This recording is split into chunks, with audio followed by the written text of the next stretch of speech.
The collision of authority and destiny. The sun dipped below the horizon, casting Route 17 in the warm glow of dusk. For many, the road was a lifeline, connecting small, quiet towns to larger cities. Tonight, however, it was the stage for an encounter that would change lives forever. Patrol Officer Ethan Briggs, a man hardened by years on the force, sat in his squad car parked by the side of the road. His uniform was immaculate, but his eyes betrayed the weight of his disillusionment. Once an idealistic rookie eager to serve his community, Ethan had morphed into a figure of fear and disdain, a cop who wielded his badge not as a symbol of service, but as a tool for dominance. Ethan's reputation was well known in his precinct. Colleagues whispered behind his back about his relentless pursuit of authority, his excessive stops, and his aggressive demeanor toward civilians. For Ethan, every driver on the road was a potential offender. Every vehicle was a challenge to his command. Over the years, this mindset had cost him friendships, family, and even his self-respect. His ex-wife often told friends that the man she married no longer existed, replaced by someone driven by anger and bitterness. As he sipped lukewarm coffee from a dented thermos, Ethan's eyes caught sight of a car in the distance, a sleek black luxury sedan, cutting through the twilight like an arrow. It was an odd sight on this lonely stretch of road, where rusted pickups and aging sedans were more common. Intrigued and suspicious, Ethan tossed the thermos aside and flipped on his lights. The black sedan slowed immediately, its turn signal blinking as it pulled over to the shoulder. Ethan smirked. "Too perfect," he muttered under his breath. He grabbed his ticket book and stepped out of the car, his boots crunching against the gravel as he approached the vehicle. Inside the sedan sat a man who exuded composure and quiet authority. His dark tailored suit fit him impeccably, and his salt and pepper hair was neatly combed. The man's calm demeanor and unwavering gaze unsettled Ethan. People usually reacted with anxiety or defensiveness when confronted by him, but this man's face showed no hint of either. "License and registration," Ethan barked, masking his unease with a sharp tone. The man complied without a word, handing over the requested documents with a steady hand. Ethan studied them. "David Cross," he read aloud. The name didn't ring any bells, but something about the man's presence made Ethan feel strangely inferior, as though the roles of authority were reversed. "You're far from the city," Ethan remarked, attempting to regain control of the interaction. "What brings you out here?" David's lips curled into a faint smile. "I'm just passing through, officer." Ethan's suspicion deepened. His eyes darted to the passenger seat, where a leather briefcase sat neatly buckled in. "What's in the briefcase?" he asked, leaning closer to the window. David's expression hardened ever so slightly. "Personal items," he replied. "Nothing that concerns you." Ethan's jaw tightened. He didn't like being dismissed, especially not by someone who radiated an air of superiority. "Step out of the car," he ordered. David hesitated for a moment, his sharp eyes locking with Ethan's. Then, with a calmness that only heightened Ethan's irritation, he opened the door and stepped out. The man stood tall, his movements deliberate and precise. There was something about him, an aura of discipline and authority that Ethan couldn't quite place. "Open the trunk," Ethan demanded, gesturing with his flashlight. David raised an eyebrow. "Do you have probable cause, officer?" Ethan's lips twitched into a smirk. "I have reasonable suspicion. Now, open it." David studied him for a long moment before nodding. "Very well," he said, his tone betraying a hint of annoyance. He moved to the back of the car, unlocked the trunk, and lifted it open. Inside was the leather briefcase, sitting squarely in the center. "What's in the briefcase?" Ethan repeated, his voice sharper now. David sighed, his patience thinning. "It contains sensitive documents. That's all you need to know." Ethan stepped closer, his fingers brushing against the latch. "I'll decide what I need to know." Before he could open it, David spoke, his voice firm and commanding. "I advise you not to, Officer Briggs. You're about to cross a line you can't uncross." The warning sent a chill down Ethan's spine, but he refused to back down. He popped the latch, flipping the briefcase open. Inside were rows of neatly organized files, each stamped with a red classified label. Ethan's eyes narrowed. "What's all this?" he demanded. David crossed his arms. "They're classified government documents, and you've just tampered with federal property." For a moment, Ethan was at a loss. The weight of what he'd done began to sink in, but his pride wouldn't let him backpedal. "Why are you driving around with classified documents?" he asked, his voice laced with accusation. David's gaze didn't waver. "That's not something I can discuss, but I suggest you close the briefcase and walk away." Ethan's grip tightened on the edge of the trunk. He was about to press further when a voice called out from behind him. "Officer Briggs." Ethan turned to see his rookie partner, Officer Jamie Harlow, approaching from the squad car. Jamie was young, fresh out of the academy, and still believed in the ideals of justice and integrity. Her expression was a mix of concern and disapproval. "What are you doing?" she asked, glancing between Ethan and David. "Conducting an investigation," Ethan replied tersely. Jamie frowned. "This man hasn't done anything wrong. You're overstepping." Ethan's face reddened. "Stay out of this, Harlow. You don't know what you're talking about." David watched the exchange silently, his sharp eyes taking in every detail. Finally, he spoke. "Officer Harlow is right. Your actions are not only unjustified, but potentially illegal." Ethan rounded on him. "You don't get to tell me how to do my job," he snapped. David's composure didn't falter.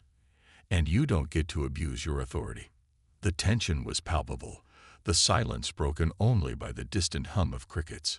Jamie took a step closer, her voice firm. "Ethan, listen to me. You need to stop this now before it goes any further." Ethan glared at her, his mind racing. Part of him knew she was right, but his pride wouldn't let him admit it. David took a step forward, his voice calm but commanding. "Officer Briggs, I'm giving you one last chance to walk away. If you don't, the consequences will be yours to bear." Ethan stared at him, his fists clenched. Then, with a frustrated growl, he slammed the briefcase shut and stormed back to his squad car. As he drove off, his mind churned with anger and humiliation, but he had no idea that this encounter was only the beginning, and that his actions would soon come back to haunt him in ways he couldn't imagine. The stage was set. Ethan Briggs had crossed paths with a man whose authority far surpassed his own, and the repercussions of his decisions were about to unfold in ways that would test everything he believed about power, justice, and redemption. The unraveling. The night deepened, stars emerging like scattered jewels across the dark canvas of the sky. Officer Ethan Briggs sat in his patrol car, gripping the steering wheel tightly, his knuckles white. He could still feel the heat of humiliation coursing through his veins. The encounter with David Cross lingered in his mind, haunting him with a sense of defeat he hadn't felt in years. For a man who thrived on asserting dominance, being outmaneuvered so effortlessly was a bitter pill to swallow. Ethan's radio crackled, snapping him out of his thoughts. "Briggs, report in." "All quiet out there?" the dispatcher asked. "Yeah," he muttered, his voice low and tense. Nothing to report. But there was plenty to report, just not to his department. Ethan's ego was bruised, and his mind was already working overtime to find a way to regain control. He had seen the military insignia on those documents, the word classified stamped in bold red ink. Whatever David Cross was involved in, it was big, and Ethan couldn't shake the feeling that uncovering it could be his ticket to redemption, or at least the kind of attention that would silence his critics at the precinct. He pulled into a nearby rest area and parked in a shadowy corner, his headlights off. Grabbing his laptop from the passenger seat, he connected to the department's database. Ethan was not supposed to access personal information without cause, but tonight, his desperation outweighed his sense of ethics. He typed in David Cross's name and hit search. The screen blinked for a moment before displaying a file. Ethan skimmed through it, his eyes narrowing. David Cross was a retired Rear Admiral in the United States Navy, a decorated officer with a service record that read like a Hollywood script. Multiple commendations, leadership of top-secret missions, and a career spanning 3 decades. He had retired 5 years ago, but his ties to the military hadn't completely severed. According to the file, he was still involved in high-level consulting for the Department of Defense. Rear Admiral, Ethan muttered, the words tasting sour in his mouth. That explains the attitude. Ethan closed the laptop and leaned back in his seat, staring out at the darkened highway. A dangerous thought began to take shape in his mind. If he could uncover what David Cross was transporting, it might be the kind of career-defining discovery that could restore his tarnished reputation. It wasn't just about power anymore.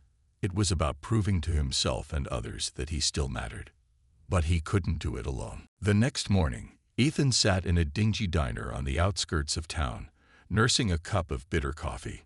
Across the table sat Jake Pollard, a disgraced ex-detective who had been booted from the force years ago for misconduct. Jake had a reputation as a man who could dig up dirt on anyone, for a price. "You're telling me this guy was Navy brass?" Jake asked, leaning back in his chair and folding his arms. His leather jacket creaked with emotion, and his eyes gleamed with curiosity. "Yeah," Ethan replied, keeping his voice low. "And he's carrying classified documents. Something big. I need to know what's in them." Jake smirked, his teeth flashing in the dim light. "That's a tall order. Military classified. That's not something you just Google." "I don't care how you do it," Ethan snapped. "Just find me something I can use." Jake's smirk widened. "All right, but it's gonna cost you. And if this blows up in your face, I don't know you." Ethan reached into his pocket and slid a wad of cash across the table. "Consider it a down payment." Jake pocketed the money with a nod. "Give me a few days. I'll see what I can dig up." As Jake left the diner, Ethan's stomach churned.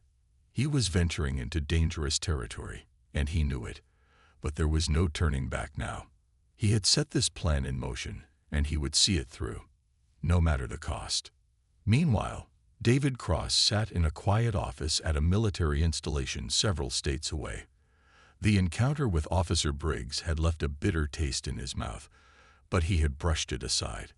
His focus was on the task at hand, safeguarding the documents he had been entrusted with. They contained sensitive information about a new defense initiative, the details of which were known to only a handful of people in the country. David's phone buzzed, and he glanced at the screen. The call was from General Marcus Hensley, an old friend and one of the few people he trusted implicitly. "Marcus," David said as he answered, his voice steady. "What's the update?" "We've got a problem," Marcus replied, his tone grave. "Our system flagged an unauthorized access to your file. Someone from a local law enforcement database tried to pull your records last night." David's brow furrowed. "Do you have a name?" "Ethan Briggs," Marcus said. "Patrol officer. Sound familiar?" David's mind flashed back to the previous night. The overzealous cop with something to prove. His jaw tightened. "I remember him." "We're handling it," Marcus assured him. "But you need to be careful. If this guy's digging into your background, he might be trying to track you. We don't want those documents falling into the wrong hands." David nodded, even though Marcus couldn't see him. "Understood. Keep me posted."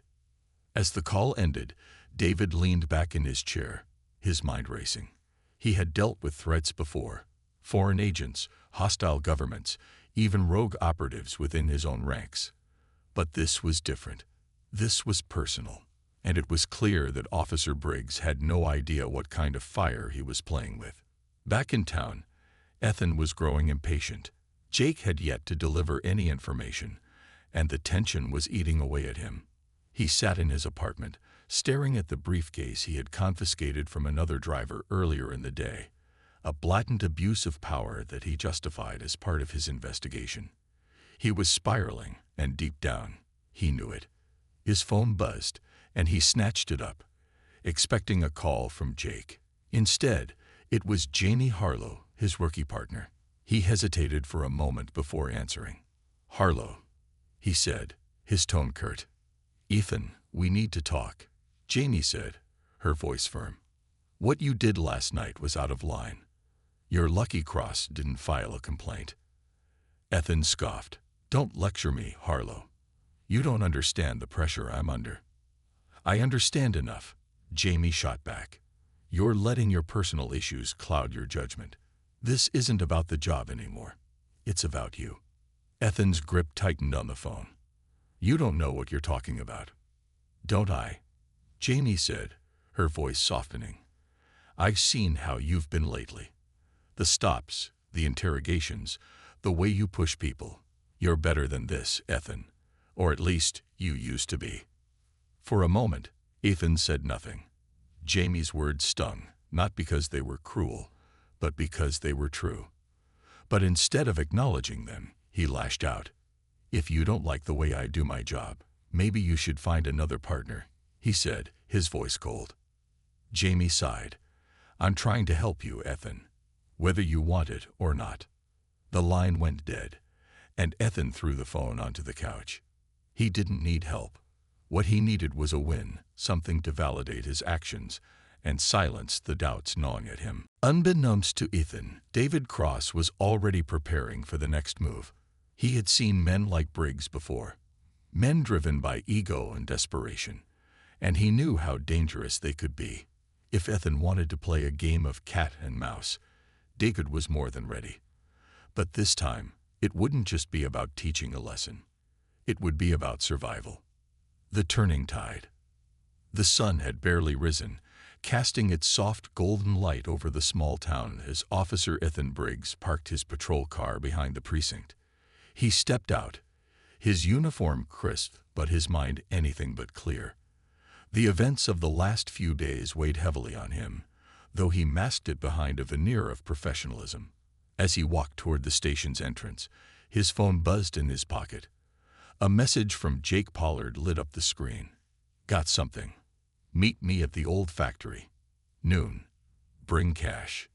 Ethan's heart raced as he read the text. Finally, progress. He tucked the phone away and stepped into the precinct, determined to keep up appearances until his shift ended. His partner, Jamie Harlow, was already at her desk, typing up a report. She glanced up as Ethan walked in. "You're early," Jamie said, her tone neutral but tinged with suspicion. Ethan shrugged, avoiding her gaze. "Couldn't sleep." Jamie frowned, her fingers pausing over the keyboard. "Ethan, about last night." "I don't want to talk about it," he interrupted, heading straight for the coffee machine. He poured himself a cup, the bitter aroma doing little to soothe his frayed nerves. Jamie watched him for a moment, her concern evident, but she said nothing further. As the morning wore on, Ethan busied himself with routine tasks, all the while glancing at the clock. Noon couldn't come fast enough. When the time finally arrived, he left the station without a word, ignoring Jamie's questioning look. The old factory on the outskirts of town was a relic of a bygone era, its crumbling walls and shattered windows a testament to years of neglect. Ethan pulled up to the chain-link fence that surrounded the property, his patrol car blending uneasily with the industrial decay. Jake Pollard was already there, leaning against a rusty barrel with a cigarette dangling from his lips. His leather jacket and unshaven face gave him the air of a man who thrived on the margins of society. "Right on time," Jake drawled, flicking his cigarette to the ground. "I figured you'd be itching to hear what I found."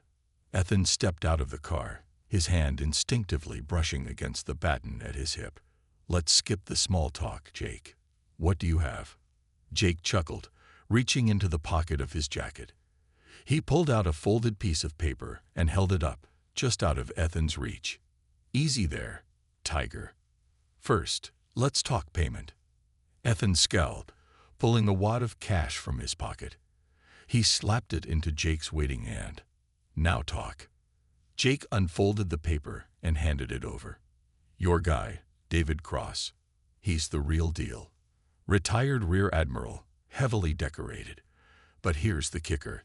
He's still working with the Department of Defense. Those documents you mentioned, word is, they're tied to a classified project.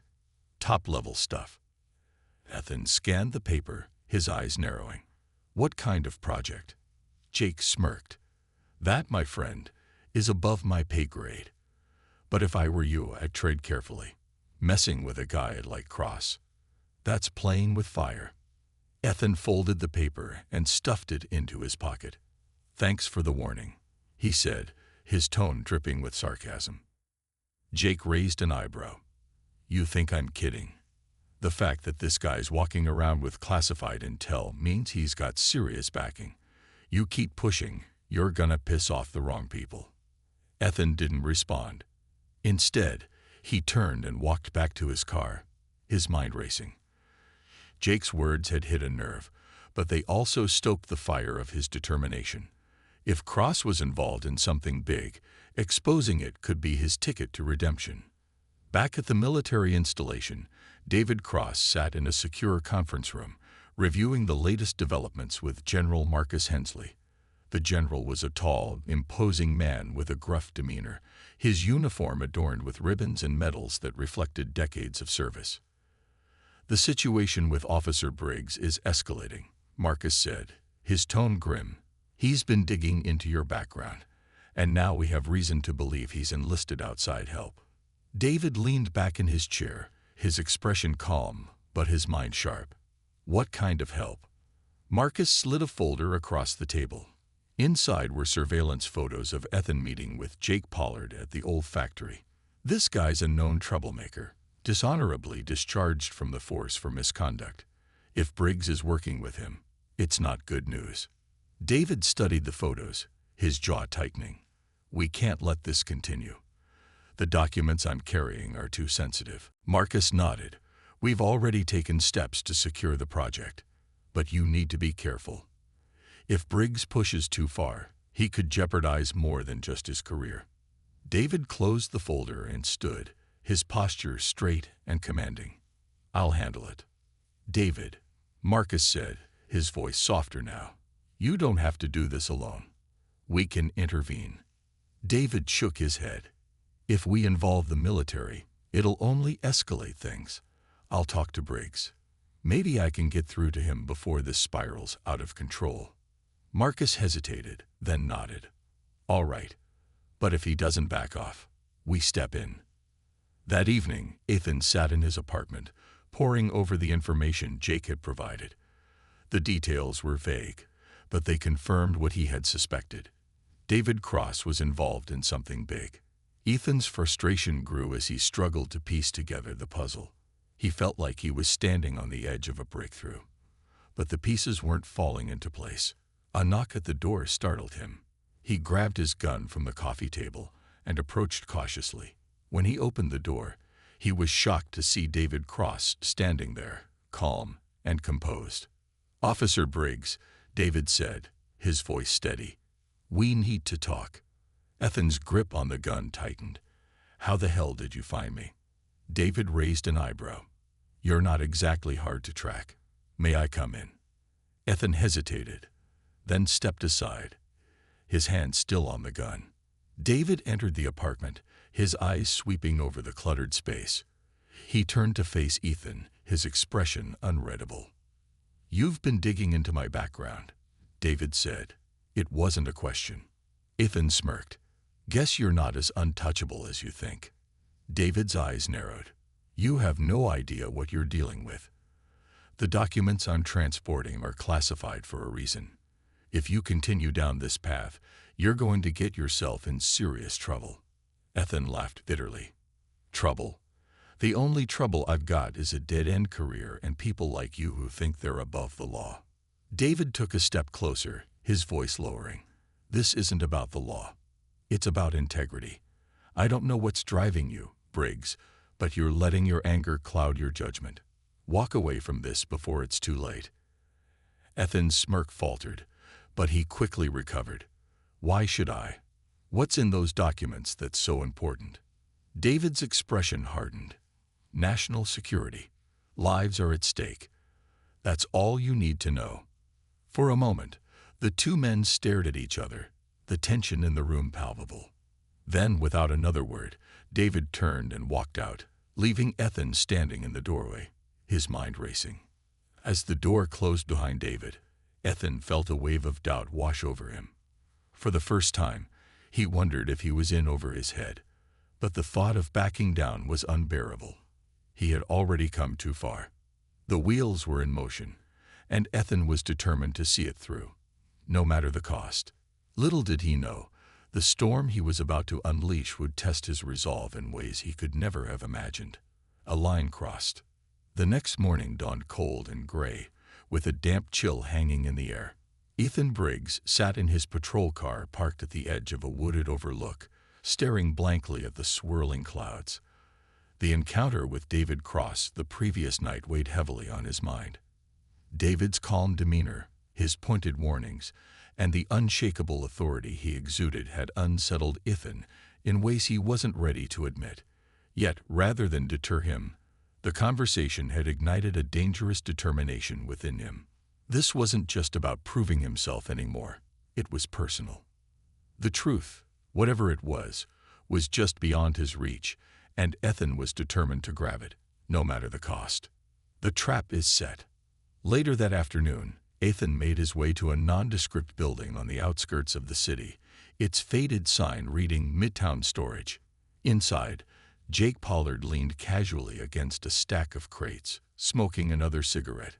His laptop sat open on a makeshift table, its screen glowing with cryptic data that Jake had spent the last 48 hours painstakingly digging up. "You're late," Jake said, flicking ash onto the floor. "Cut the crap, Jake. What did you find?" Ethan snapped, his patience wearing thin. Jake pushed himself upright, his face splitting into a mischievous grin. "Oh, you're gonna like this. Turns out your rear admiral isn't just hauling papers around. Those documents, they're connected to something called Project Ironclad.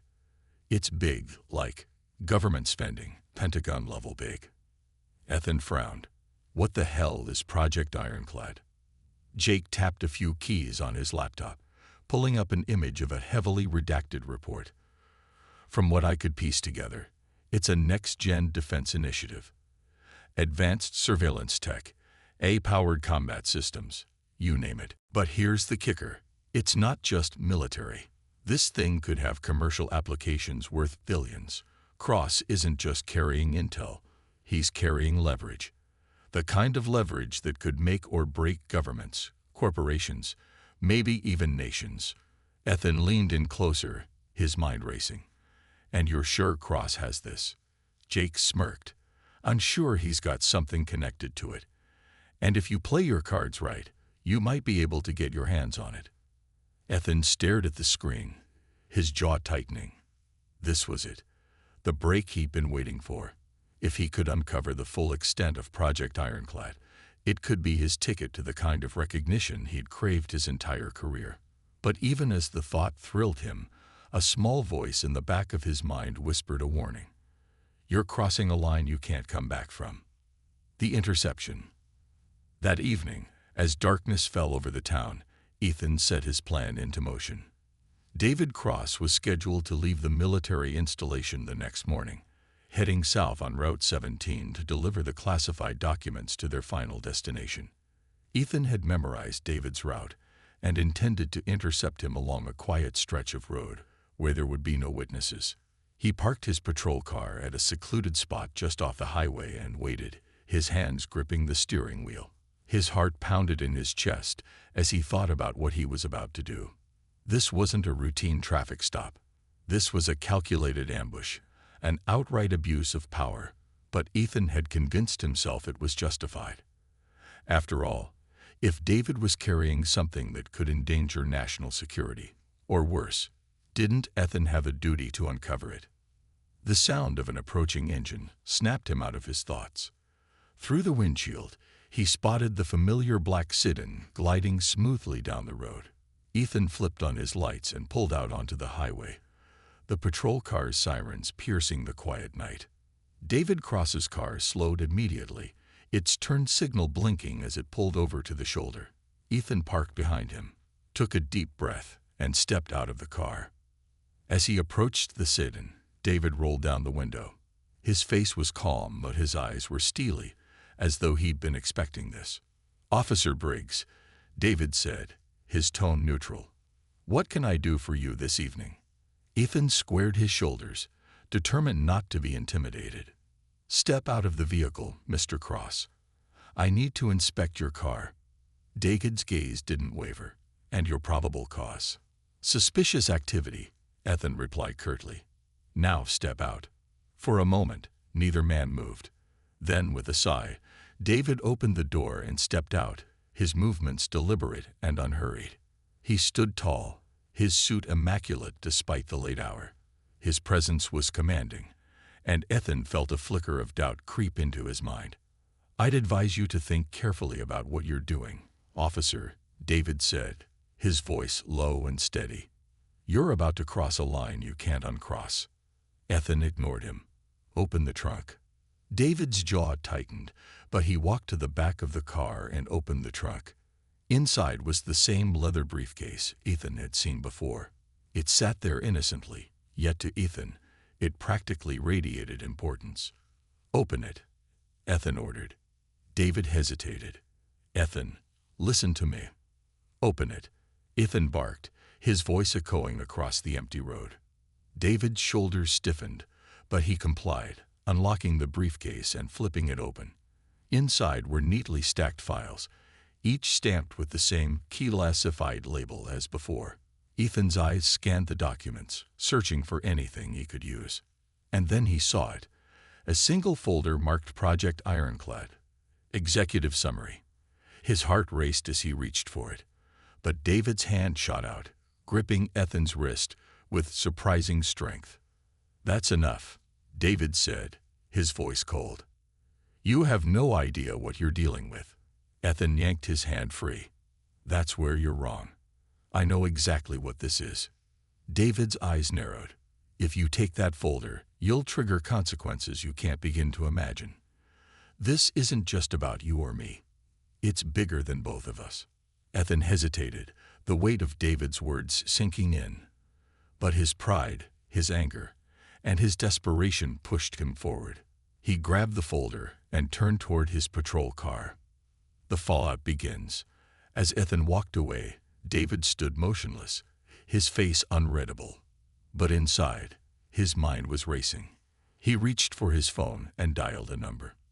"This is Cross," he said when the call connected. "We have a breach. Code Alpha. Engage protocols immediately." Miles away at the military installation, alarms blared as a team of operatives scrambled into action. Monitors lit up with satellite imagery, tracking Ethan's patrol car as it sped away from the scene. Back in his car, Ethan flipped through the folder, his hands trembling. The documents were dense with technical jargon, but the implications were clear.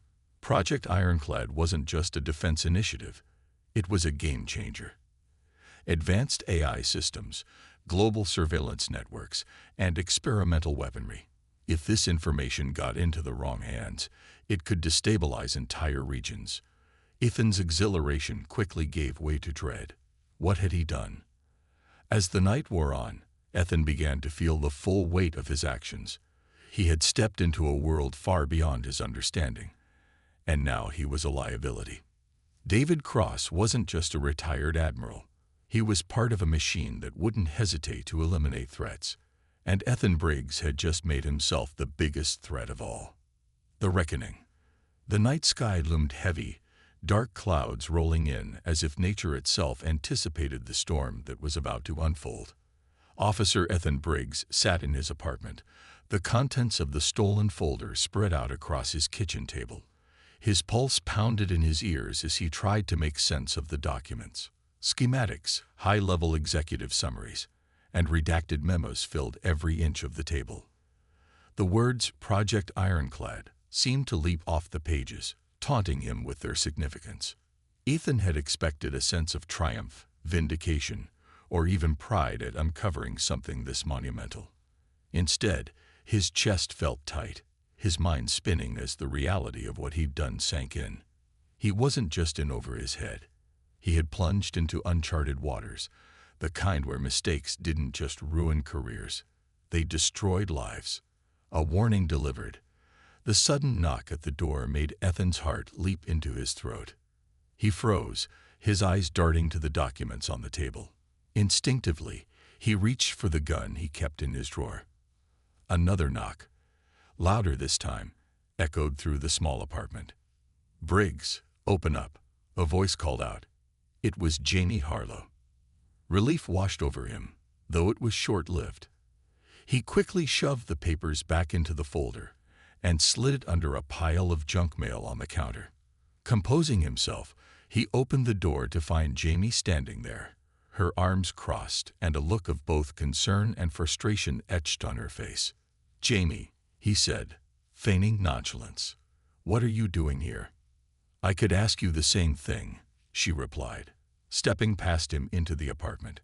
Her sharp eyes scanned the room, landing briefly on the cluttered table before returning to Ethan. "You've been avoiding me all day. What's going on?" Ethan sighed, running a hand through his hair. "It's nothing. Just work stuff." Jamie raised an eyebrow. "Work stuff? That's what you're calling it now. Ethan, you've been acting off for weeks, but this..." She gestured to the chaotic apartment. "This is something else. I saw the way you've been obsessing over David Cross. What are you doing?" Ethan hesitated. Jamie was the closest thing he had to an ally, but he couldn't afford to let her in on this. Not yet. "I'm just following up on a hunch," he said finally. "Something about him doesn't add up." Jamie's frown deepened. "Ethan, listen to me. You need to let this go. Cross isn't some low-level crook you can intimidate. The guy's got connections, powerful ones. You're playing a dangerous game, and it's going to blow up in your face." "I can handle it," Ethan snapped, his temper flaring. "I've got this under control." "No, you don't," Jamie shot back. "You're spiraling. And if you keep this up, you're going to take down more than just yourself." Ethan opened his mouth to respond, but the words caught in his throat. Jamie's expression softened, and she took a step closer. "Please, Ethan, whatever you're doing, stop. It's not worth it." For a moment, Ethan felt the weight of her concern, the genuine care in her voice. But his pride, his desperation, wouldn't let him back down. "I appreciate the advice, Jamie," he said, his tone cold. "But I know what I'm doing." Jamie stared at him for a long moment, her disappointment clear. Finally, she turned and walked toward the door. "I hope you're right," she said quietly before leaving. The first strike. As the door closed behind Jamie, Ethan let out a shaky breath and turned back to the folder. He needed to figure out his next move. But before he could focus, his phone buzzed on the counter. He picked it up and frowned at the unknown number displayed on the screen. Against his better judgment, he answered. "Officer Briggs," a deep, measured voice said on the other end. "I trust you've had time to review the material you took." Ethan's blood ran cold. "Who is this?" "You know who I am," the voice replied. "And you know the gravity of the situation you've created." "Cross," Ethan muttered, his grip tightening on the phone. "You've made a mistake," David said, his tone calm but laced with an undercurrent of menace. "I warned you, but you didn't listen. Now, we're past the point of no return." Ethan swallowed hard, his bravado faltering. "You think you can scare me? I have your precious documents. If you don't back off, You'll what?" David interrupted, his voice sharp. "Leak them? Sell them? Do you have any idea what's at stake here? This isn't a game, Briggs. You're in over your head, and the people you've just crossed don't play by the rules." The line went dead, leaving Ethan standing in stunned silence. He stared at the phone, his mind racing. If David knew he had the documents, it meant others did too. And if what David said was true, those others wouldn't hesitate to act. A desperate move. Determined to regain the upper hand, Ethan decided to take the documents to someone who could help him leverage the situation. He thought of Jake Pollard. The ex-detective might be shady, But he had connections, people who could turn this into an opportunity instead of a disaster. Ethan stuffed the folder into a backpack and grabbed his keys. As he stepped out of his apartment, he couldn't shake the feeling of being watched. He glanced over his shoulder, his eyes scanning the darkened street. Nothing. Just shadows. Shaking off the unease, he got into his car and sped toward the storage facility where he and Jake had met before. The streets were eerily quiet, the only sound the hum of his engine as he navigated the darkened roads. But as he approached the facility, his headlights caught a glint of metal. A black SUV parked just outside the entrance. Ethan's stomach sank. The SUV was nondescript, but something about it screamed government. He parked a block away and approached on foot, staying in the shadows. As he drew closer, he saw two men in suits standing by the SUV, their posture tense. One of them was holding a device that looked suspiciously like a tracker. "They're looking for the documents," Ethan realized, his heart pounding.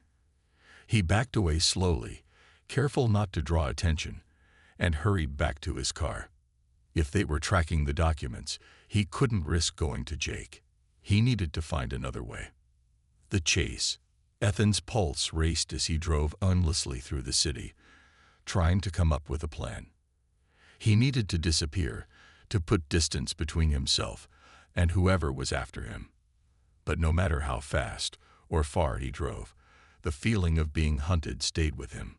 It wasn't until he reached the outskirts of town that he noticed the headlights in his rearview mirror. At first, he thought it was just another car. But when he turned onto a side street and the vehicle followed, his suspicions were confirmed. "Damn it," Ethan muttered, gripping the wheel tighter. He pressed the accelerator, the engine roaring as he sped through the empty streets. The pursuing car matched his every move, its headlights glaring like a predator's eyes. Ethan's mind raced. He couldn't go home, couldn't go to Jake, and couldn't trust anyone at the precinct. His options were dwindling, and the weight of his choices was crushing him. But one thing was clear: he was running out of time. The realization. As he weaved through the streets, trying to shake his pursuers, a thought struck him like a lightning bolt. The documents weren't just dangerous because of their content. They were dangerous because of what they represented. They were a symbol of power, leverage, and control, and Ethan had unknowingly stumbled into a battle far beyond his understanding. For the first time, he considered the possibility that David Cross wasn't his enemy. If anything, Cross had been trying to protect something far larger than either of them.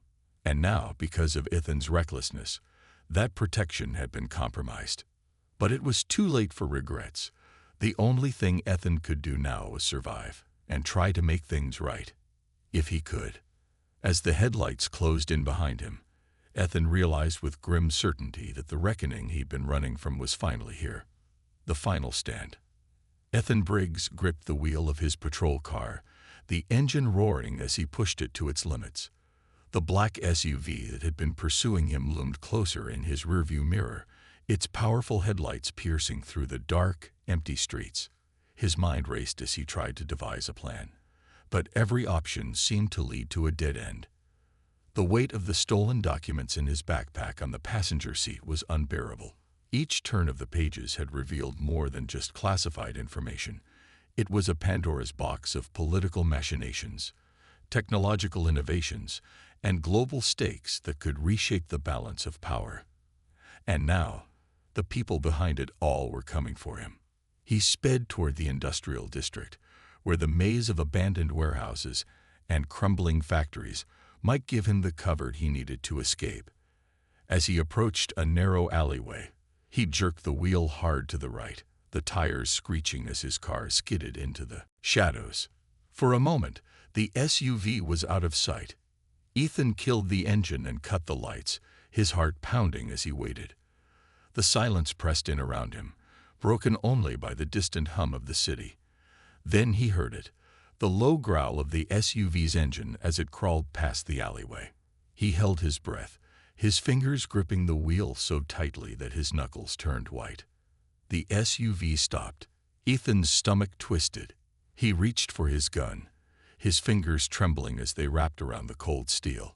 Seconds stretched into an eternity before the SUV moved on, its engine fading into the distance. Ethan exhaled shakily, his pulse hammering in his ears. But he knew this reprieve was temporary. They would be back, and they wouldn't stop until they had what they wanted. He couldn't run forever. If he wanted to survive, he needed to turn the tables. An unlikely ally. As the sun crept over the horizon, Ethan found himself in a dimly lit diner on the outskirts of town. The place was nearly empty, save for a tired waitress and a man sitting in the corner booth, nursing a cup of coffee. Ethan hesitated before approaching. The man looked up, his sharp eyes narrowing as they locked onto Ethan. "David Cross," Ethan said, sliding into the booth across from him. His voice was hoarse from exhaustion, but his tone carried a mix of defiance and desperation. "We need to talk." David didn't look surprised. If anything, he seemed to have been expecting this. "I wondered how long it would take you to come to your senses," he said, his tone calm but edged with steel. Ethan placed the backpack on the table, unzipping it just enough to reveal the folder inside. "I want to know the truth. All of it. No more warnings, no more riddles. If I'm going to fix this, I need to know what I'm dealing with." David leaned back, studying Ethan for a long moment. "You're in deeper than you realize," he said finally. "But I'll tell you, because at this point, you don't have a choice." He leaned forward, lowering his voice. "Project Ironclad is more than just a defense initiative.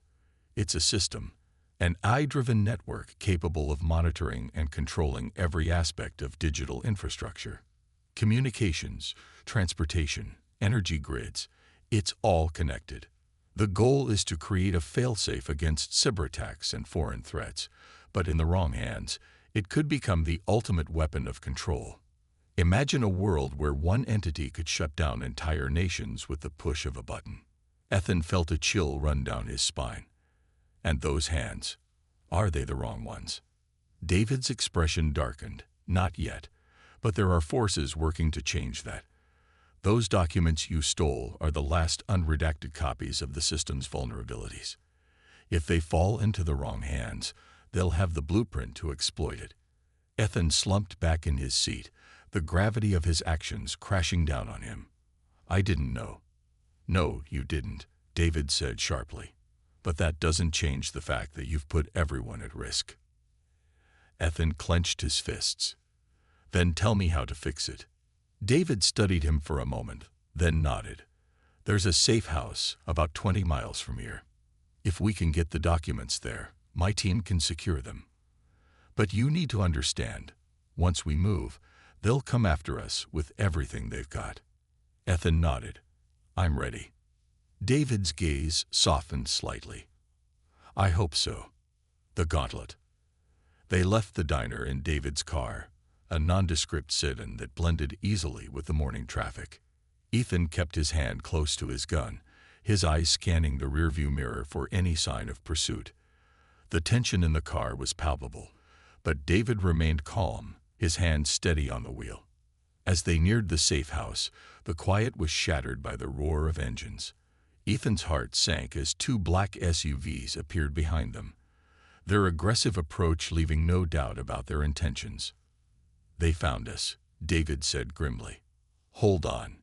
He slammed on the gas, the sedan lurching forward as the SUVs closed in. Ethan rolled down the window, his gun drawn as he leaned out to take aim. The first shot cracked through the air, shattering the windshield of the nearest SUV. It swerved, but the second vehicle surged forward, ramming into the back of the sedan. "Keep them off us," David shouted, his voice steady despite the chaos. Ethan fired again, his bullets tearing through the front grille of the pursuing SUV. Smoke billowed from its engine, forcing it to fall back, but the remaining vehicle showed no signs of stopping. It pulled up alongside them, a man in the passenger seat leveling a weapon of his own. "Duck," Ethan yelled, pulling David's head down just as a burst of gunfire shattered the driver's side window. Glass rained down on them as David fought to keep control of the car. Ethan fired back, his shots finding their mark. The SUV veered off the road, crashing into a ditch as the Satans sped away. The final confrontation. They arrived at the safe house, battered but alive. The building was an unassuming warehouse, its interior transformed into a high-tech command center. David's team, a group of stern-faced operatives, moved quickly to secure the documents and upload them to a secure server. As Ethan watched, a sense of unease settled over him. What happens now? David turned to him, his expression unreadable. Now, we make sure this never happens again. Before Ethan could respond, the warehouse door burst open, and armed men stormed in. They were dressed in tactical gear, their faces obscured by masks. Chaos erupted as gunfire filled the air, and Ethan dove behind a crate, his weapon drawn. David's team fought back fiercely, their training evident in every calculated move. But the attackers were relentless, and it quickly became clear that their goal wasn't to kill, it was to take the documents. Ethan knew what he had to do. He grabbed the folder from the table and bolted toward the back exit, shouting for David to follow. Together, they escaped into the woods behind the warehouse, the sounds of the firefight fading into the distance. The aftermath. Hours later, as the sun set over the dense forest, Ethan and David finally stopped to catch their breath. They had managed to escape, but at a cost. David's team was likely gone, the safe house compromised.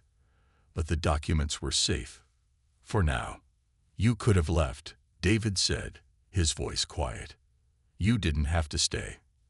Ethan shook his head, his expression grim. I started this mess. I'm not walking away until it's finished. David studied him for a long moment, then extended his hand.